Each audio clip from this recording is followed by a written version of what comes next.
नमस्कार। आप देख रहे हैं न्यूज जीरा और मैं आपके साथ विपिन।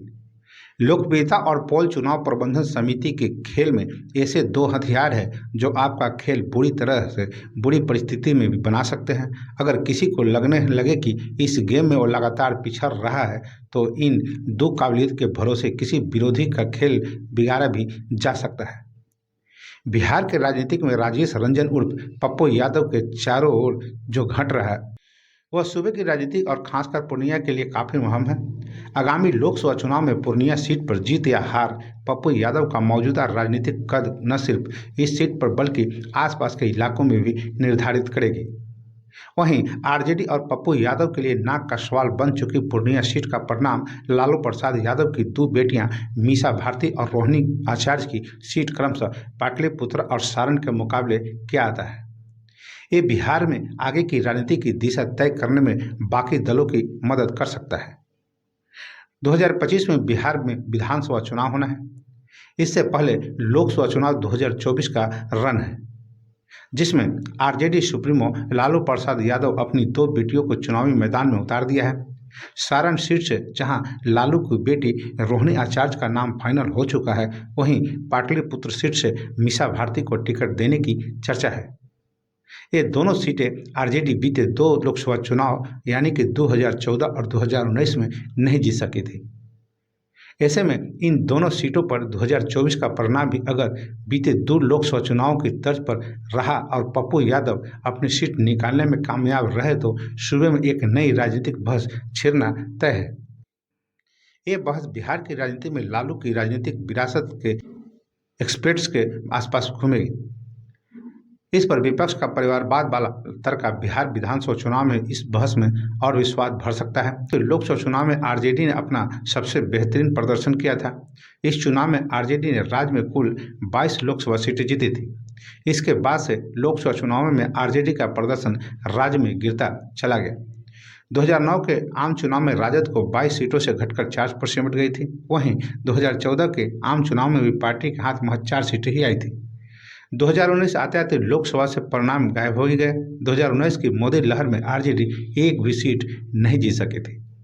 बिहार में महागठबंधन की गाड़ी की ड्राइविंग सीट पर बैठे लालू प्रसाद यादव पर गठबंधन को 2024 के आम चुनाव में न सिर्फ अधिक से अधिक सीटें जितवाने का दबाव है बल्कि अपने दोनों बेटों तेजस्वी और तेज प्रताप के बाद दो बेटियों रोहिणी आचार्य और मीसा भारती को चुनाव जिताकर लोकसभा भेजने का भी प्रेशर रहेगा, खासकर जब सारण सीट आरजेडी के लिए एक तरह की राजनीतिक विरासत के तौर पर देखी जाती रही हो।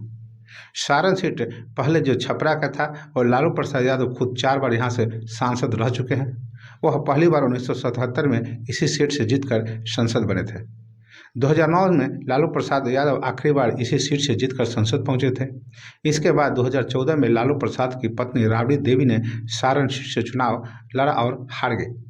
फिर 2019 में लालू प्रसाद यादव के समधी चंद्रिका राय को पार्टी ने इस सीट पर मैदान में उतारा। वो भी पार्टी को अपनी खोई सीट जिताने में कामयाब नहीं हो सके थे। बात करते हैं पाटलिपुत्र सीट की, तो मीसा भारती इस सीट से लगातार 2 बार अपना किस्मत आजमा चुकी हैं। उन्होंने दोनों बार यानी कि 2014 और 2019 में हार का सामना करना पड़ा था।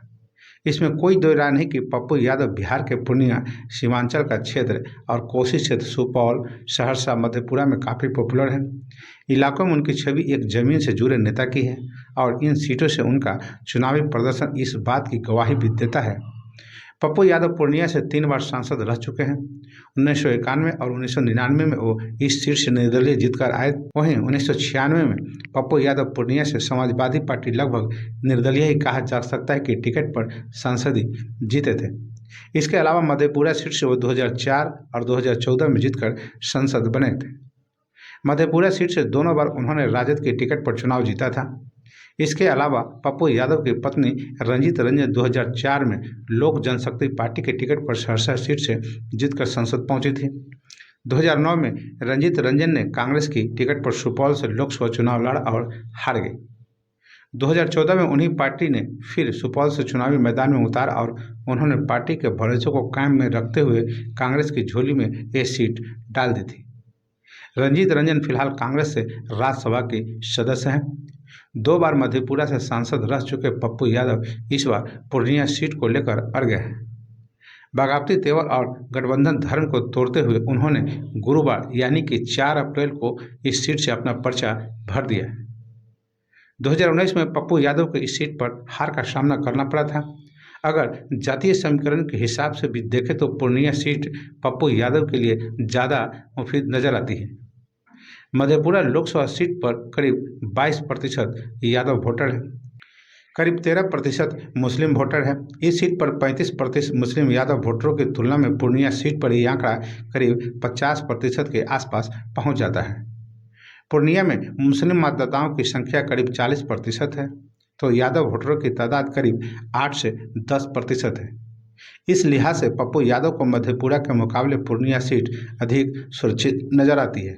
इसके अलावा पप्पू यादव पूर्णिया से 3 बार सांसद भी रह चुके हैं। तीनों बार उन्होंने यह सीट अपने दम पर जीता था, जबकि मधेपुरा सीट पर जीत उन्हें राजद के टिकट पर मिली थी। यही कारण है कि पप्पू यादव पूर्णिया सीट के लिए दुनिया छोड़ देने की बात कह चुके हैं। बगावत से पप्पू यादव का पुराना नाता है। पहली बार पप्पू यादव के विधायक बनने की कहानी भी बगावत से भी जुड़ी है। दरअसल पप्पू यादव 1990 में पहली बार विधायक बने थे। उस साल वो मधेपुरा के सिंहेश्वर विधानसभा सीट से निर्दलीय चुनाव जीतकर पहुंचे थे। तब उन्होंने जनता दल से टिकट नहीं मिला था। इसके बाद उन्होंने निर्दलीय चुनाव लड़ा था। चुनाव जीतने के बाद वो लालू प्रसाद यादव के साथ जुड़ गए थे। फिलहाल पप्पू यादव ने पूर्णिया सीट से नामांकन भर दिया है। चुनाव में जीत और हार का फैसला तो जनता तय करेगी, लेकिन इतना तय है कि पूर्णिया का परिणाम और इसके मुकाबले सारण और पाटलिपुत्र सीट का जनादेश सूबे की राजनीति की दिशा तय करने की और एक नई बहस को जन्म तो दे ही देगा।